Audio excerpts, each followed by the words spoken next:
नमस्ते, मैं अनामिका आज आपको अपनी 2 कविताएं सुनाऊंगी। परिचय देने जैसा कुछ है भी नहीं और बात यह भी है कि आप मुझे मेरी कविताओं के माध्यम से ज़्यादा बेहतर समझ सकेंगे। तो कविता पर आते हैं। पहली कविता है त्रासदी। इसका क्रिएशनल बैकग्राउंड मैं आपको बताती हूँ।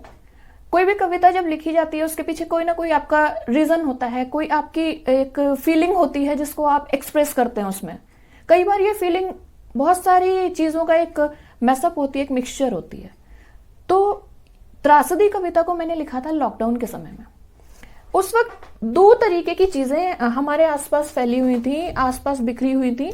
एक बहुत ज़्यादा असंतोष था सभी लोगों में कि सब कुछ बंद हो गया है, रोज़मर्रा की ज़रूरतें पूरी नहीं हो रही हैं और ये क्या अचानक से हो गया, हमारी तो लाइफ ही काइंड ऑफ स्टक हो गई है, रुक गई है हमारी लाइफ, तो हम क्या करें इसमें। फिर अचानक से एक लहर चली वो सोशल मीडिया पे कि टाइम को क्रिएटिवली आप यूज़ करो, एंजॉय करो, सारी चैलेंज, ये वाला चैलेंज, स्माइलिंग चैलेंज वगैरह वगैरह। तो उन दोनों फीलिंग्स को ये मिक्सअप करते हुए मैंने ये वाली त्रासदी कविता लिखी थी। तो कविता पर आते हैं। त्रासदी। भूल भुलैया सी सड़कों पर आना जाना दोहराते, कितने मुंगेरी लाल देखते थे हसीन सपने, सपने जिनमें वो होते अपने घरों पर, बचपन के इतवार की तरह खाली, जेबों में भरे ढेर सारे वक्त के सिक्के।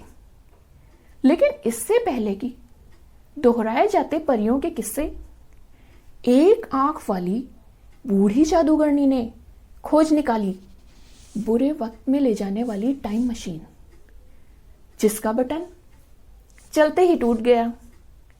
अब घर और वक्त तो है, घर और वक्त तो है, पर इतवार वाले सुकून की जगह फैला है सन्नाटा, डर से खुली हैं आंखें। कितना अच्छा हो कि सब नींद में हो, ये त्रासदी एक सपना हो। दूसरी कविता है माइलस्टोन शीर्षक से। माइलस्टोन हमने देखे हैं, सड़कों पर जगह जगह लगे होते हैं, फलाना एरिया इतने किलोमीटर, ये वाला एरिया उतने किलोमीटर, आगे जाके राइट लें, ऐसा वैसा। तो माइलस्टोन तो हमें पता ही है सबको। तो रिलेशनशिप्स में या माइलस्टोन, कोई भी रिश्ता जब हम शुरू करते हैं, चाहे वो दोस्ती हो, चाहे वो प्यार हो, या एक किसी भी किस्म का पर्सनल प्रोफेशनल रिश्ता हो, तो उसमें कई फेजेस आती हैं, कई माइलस्टोन आते हैं। ऐसा नहीं होता कि मतलब स्मूथली सब चलता रहे।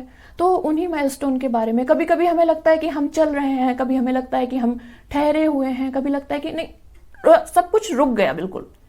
तो इसी सब का एक मैसअप है ये माइलस्टोन। कविता पढ़ते हैं। बातें 3 होती हैं, रुकना, चलना और ठहरना।